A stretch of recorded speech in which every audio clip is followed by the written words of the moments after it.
Tutorial video na muna tayo mga kadaba kung paano ko nga ba inedit yung ganitong effects na kung tawagin ko ay flying effects. So first clip mga kadaba, umakting lang kayo na dapat kunwari lumilipad kayo mga kadaba na kagaya nito at dapat yung camera nyo kadaba, make sure na dapat nakahiga yung camera nyo. So ito na mga kadaba yung lalagyan natin ng effects na lumilipad mga kadaba. Then ang gawin natin dito mga kadaba, kuha lang tayo dito mga kadaba ng ilang clip lang mga kadaba.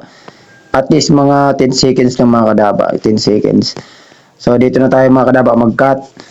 I-touch lang yan, then split nyo lang, and then pagkatapos, i-delete nyo lang mga kadaba. So, dapat mga kadaba, sa video nito mga kadaba, dapat meron kayo ditong minakuhanan kayong video na kunwari nasa dagat kayo para kunwari lumilipad kayo. Pero depende na rin sa angulo na gusto nyong gawin na mga content. So, kasi ako mga kadaba, ito yung ginawa kong content. Dapat nasa dagat ako para kakaiba naman, di ba mga kadaba? So, ngayon mga kadaba, mag-add overlay na tayo.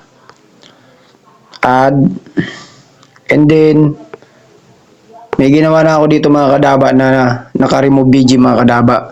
Ito yung mga kadaba, yung naka-remove BG. Siyempre kailangan natin tanggalin yung background niya mga kadaba na itim na yun mga kadaba. Ngayon ang gagawin natin yung mga kadaba, punta tayo sa may remove BG. Remove BG, then i-click nyo lang yung chroma key.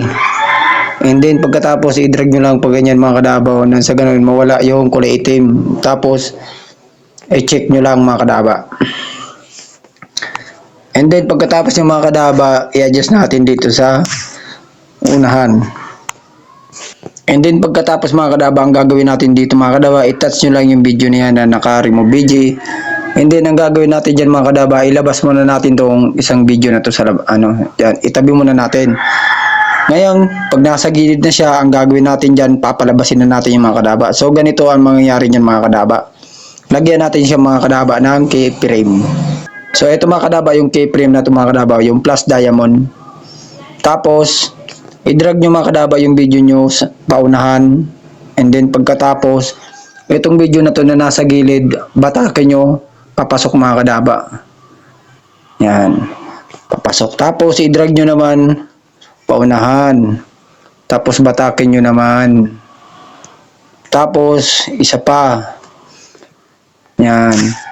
Kung napapansin nyo mga kadaba, di ba, habang ginagalaw ko yung video, di ba mga kadaba, may lumalabas na keyframe. Automatic yung mga kadaba, nangyayari talaga yung mga kadaba. Ganyan ginagamit si keyframe mga kadaba. Tapos yung plus diamond na yan, napaka-importante yan mga kadaba, kaya wag na wag nyong kakalimutan kapag gagawa kayo ng mga content na mga ganito. Diba? Habang ginagalaw ko siya, nagkakaroon siya ng keyframe. Tapos, ang gagawin natin, papalitin natin to. Yan.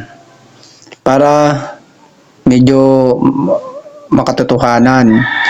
Tapos, i-rotate natin pag ganito. Yan. Tapos, pag ganyan, kung nga, lilipad na siya pataas.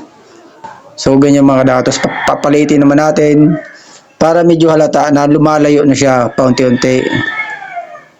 Yan. Lagyan nyo rin din sa dulo. Tapos hanggang ilabas nyo siya dito sa pinakagilid. So ganun-ganun lang mga kadaba yung pag-edit mga kadaba ng flying effect na parang superhero. Ngayon yung mga sobra mga kadaba, tanggalin na natin yung mga sobra. Split nyo lang and then i-delete.